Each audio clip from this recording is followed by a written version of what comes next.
Good morning, welcome to easy grammar. আজ একটা ভীষণ সুন্দর ফ্রেজ শিখব। 1983-তে মাইকেল জ্যাকসনের একটা অ্যালবাম রিলিজ হয়, নাম থ্রিলার। তার একটা বিখ্যাত গান হচ্ছে বিট ইট। বিট ইট এর অর্থ কি? বিট ইট ফ্রেজের অর্থ হচ্ছে ছেড়ে দাও। গানের ভেতরে বিট ইট ব্যবহার হয়েছে ছেড়ে দাও, চলো এটা বোঝাতে। আমরা ছেড়ে দাও, চলো, বাদ দাও এমনটা বোঝাতে লিভ ইটও ব্যবহার করি। তা লিভ ইট এবং বিট ইট এই দুটোর মধ্যে ফারাক কি? লিভ ইট একটু হালকা টোনে ব্যবহার করা হয়, ছাড়ো তো, চলো, বাদ দাও, যা হয়েছে হবে, ছাড়ো। কিন্তু বিট ইট যখন আমরা একটু দৃঢ়ভাবে বলি তখন এই ফ্রেজটা ব্যবহার করি। ছেড়ে দাও, ছাড়ো, চলো, এগিয়ে যাও, এইরকমভাবে যখন আমরা বলি তখন আমরা বিট ইট ফ্রেজটা ব্যবহার করি। বোর্ডে যে বাক্যগুলো লেখা আছে বাংলায় সেগুলো একটু পড়ে নেওয়া যাক, তাহলে বুঝতে আরও সুবিধা হবে। পুলিশ অফিসার লোকটিকে এলাকা ছেড়ে চলে যেতে বললেন। কাউকে চলে যেতে বলা এমনটা বোঝাতেও বিট ইট ফ্রেজটা ব্যবহার করা হয়।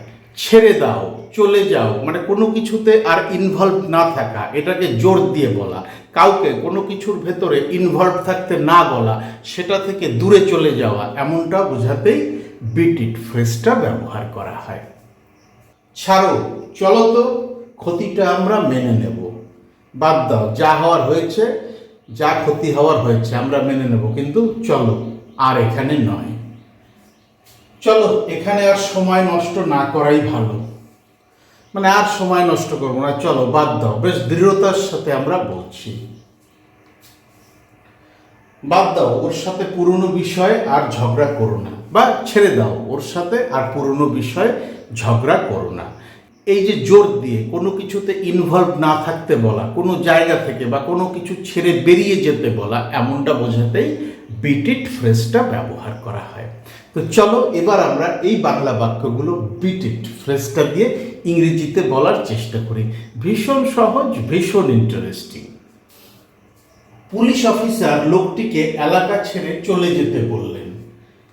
মানে কি, একটু জোর দিয়েই বললেন চলে যাও, এখানে থেকো না, এমনটা বোঝাতেই আমরা বিট ইট ফ্রেজটা ব্যবহার করব। Police officer the police officer চলে যেতে বললেন, কোনো কিছু করতে নির্দেশ দিলেন। asked the man, কি করতে? চলে যেতে বললেন। টু, এবার ফ্রেজটা বসিয়ে দেব।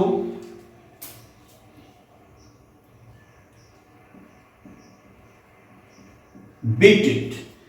The police officer asked the man to beat it. কোথা থেকে চলে যেতে বললেন? এলাকা ছেড়ে চলে যেতে বললেন। From the area. The police officer asked the man to beat it from the area. Police officer লোকটিকে এলাকা ছেড়ে চলে যেতে বললেন, মানে কোনো কিছুর থেকে বেরিয়ে যেতে বলা, কোনো কিছুতে ইনভলভ না থাকতে বলা, কোনো কিছুর ভেতরে ইনভলভ থাকলেও সেটা থেকে বেরিয়ে আসতে বলা, এমনটাই আমরা বিট ইট ফ্রেজটা দিয়ে প্রকাশ করি। ছাড়ো, চলো তো, ক্ষতিটা আমরা মেনে নেব, যা ক্ষতি হওয়ার হয়েছে তা আমরা মেনে নেব, চলো ছাড়ো, আর এতে কোনো ইনভলভমেন্ট নয়, এখানে আর থাকা নয়। এই ছাড়ো, চলো তো পুরোটাই আমরা বিট ইট দিয়ে প্রকাশ করব। Bit it.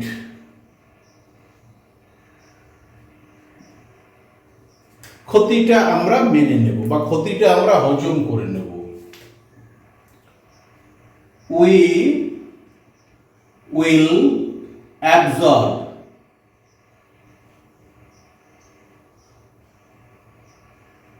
the loss. Beat it. We will absorb the loss.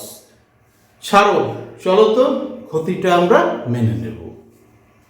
চলো, এখানে আর সময় নষ্ট না করাই ভালো। এই যে চলো, কোনো কিছুতে আর ইনভলভ না থাকা, কোনো জায়গায় আর না থাকা, এমনটাই আমরা বিট ইট ফ্রেজটা দিয়ে প্রকাশ করব। বিট ইট।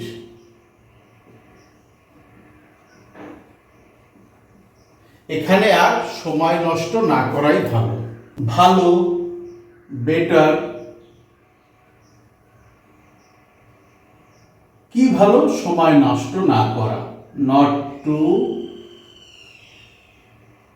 Waste time. কোথায় সময় নষ্ট না করা ভালো? এখানে, হিয়ার। আর any more. Beat it, better not to waste time here any more. চলো, এখানে আর সময় নষ্ট না করাই ভালো। বাদ দাও, ওর সাথে পুরনো বিষয়ে আর ঝগড়া করো না, বা ছেড়ে দাও, ওর সাথে পুরনো বিষয়ে আর ঝগড়া করো না। তোমরা যদি বিট ইট গানের মিউজিক ভিডিওটা দেখে থাকো, তাহলে তোমরা এই লাস্ট সেন্টেন্সটার সাথেই তাকে রিলেট করতে পারবে বেশি। সেখানে দুই পক্ষ মারামারি করতে যাচ্ছিল, এমন সময় তাদের বলা হয়েছে বিট ইট, ছেড়ে দাও, চলো, বেরিয়ে যাচ্ছ। এমনটাই গানের অর্থ। বাদ দাও, বিট ইট।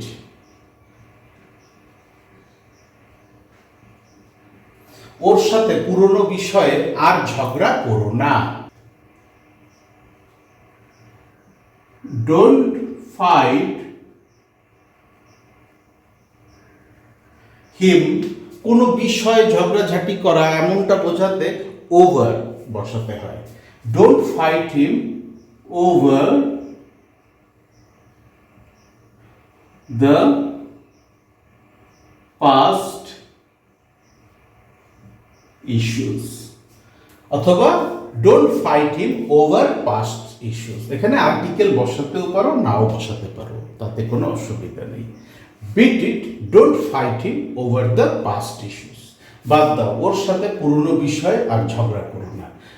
তাহলে কি বুঝলাম? বিট ইট ফ্রেজটা কখন ব্যবহার করা হয়? যখন আমরা কাউকে কোনো কিছুতে ইনভলভ না হতে বলি, যখন আমরা কাউকে কোনো জায়গা থেকে বা কোথাও থেকে সরে যেতে বা সরে আসতে বলি এবং তা জোরের সাথে করতে বলি, তখনই বিট ইট ফ্রেজটা ব্যবহার করা হয়। লিভ ইট এবং বিট ইট, এই দুটো ফ্রেজের অর্থ খুব কাছাকাছি হলো। বিট ইট যখন আমরা জোর দিয়ে এগুলো করতে বলি, তখন ব্যবহার করি, আর লিভ ইট একটু হালকা টোনে বলা হয়।